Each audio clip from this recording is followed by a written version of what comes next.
Polling process చాలా ప్రశాంతమైన వాతావరణం జరుగుతుంది. అలా జరుగుతుందని మనము ఇంకా నెక్స్ట్ 3 అవర్స్ చాలా అప్రమత్తంగా ఉండాల్సిన అవసరం ఉంది.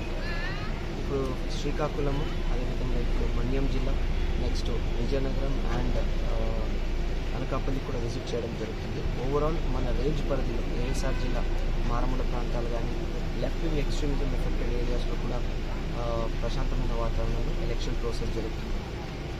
స్పొరాడిక్ ఇన్సిడెంట్స్ మార్నింగ్ ఒక 2-3 తప్ప కొన్ని చోట్ల ఈవీఎంస్ పని చేయట్లేదని వచ్చినటువంటి కంప్లైంట్స్ తప్ప మనకి మేజర్ కంప్లైంట్స్ ఎక్కడ రాలేదు. వచ్చిన వెంటనే మన డిస్ట్రిక్ట్ ఎలక్షన్ ఆఫీసర్స్ కానీ వారితో కోఆర్డినేట్ చేసుకుని రిటర్నింగ్ ఆఫీసర్స్తో సమన్వయంతో we are ensuring it is resolved immediately. ప్రతి ఒక్క సిబ్బందికి ఇప్పుడు లంచ్ తర్వాత ఇంకా ఎక్కువ అలర్ట్గా ఉండాలని మనం ఇన్స్ట్రక్షన్స్ ఇవ్వడం జరిగింది.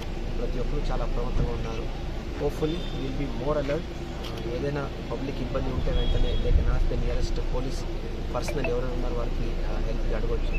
We are confident. అన్ని చోట్ల ఇప్పటివరకు మన రేంజ్ పరిధి తీసుకుంటే మోర్ దెన్ 45% దాటింది పోలింగ్ పర్సెంటేజ్. ఇంకా ఈవినింగ్ వరకు పెరుగుతుందని మా అనిసిక. So hopefully we are confident. Sir హెచ్ఆర్ల నియోజకవర్గం, ఇచ్చాపురం నియోజకవర్గం, ఆమదలవలస నియోజకవర్గంలో కోట్లాట్లు జరిగాయి సార్. దీనిపైన అవును, ఆమదలవలసలో మనకి చిన్న 2 గొడవలు జరిగాయి, తోసుకోవడం జరిగింది. దానికి ఇమీడియట్గా ఎఫ్ఐఆర్ కూడా నమోదు చేయడం జరిగింది. ఈ ఎలక్షన్ అయిన వెంటనే మనకి ఏమేమి ఎవిడెన్స్ ఉన్నాయి దానిపైన వీళ్ళు చార్జ్ షీట్ కేసు అంటే నెసెసరీ యాక్షన్. ప్రజెంట్లీ అన్ని చోట్ల మీరు చెప్పినటువంటి హెచ్ఆర్లలో ఒక ఇన్సిడెంట్, ఆమదలవలసలో 2 ఇన్సిడెంట్స్. దీని మీద వీ హావ్ టేకన్ కాగ్నిజెన్స్ తీసుకొని ఎఫ్ఐఆర్ ఇమీడియట్గా వేసి దానికి స్పెషల్ రిపోర్ట్లో డీసీ గారికి పెట్టడం జరిగింది. As per law, as per instructions of the election commission will take action.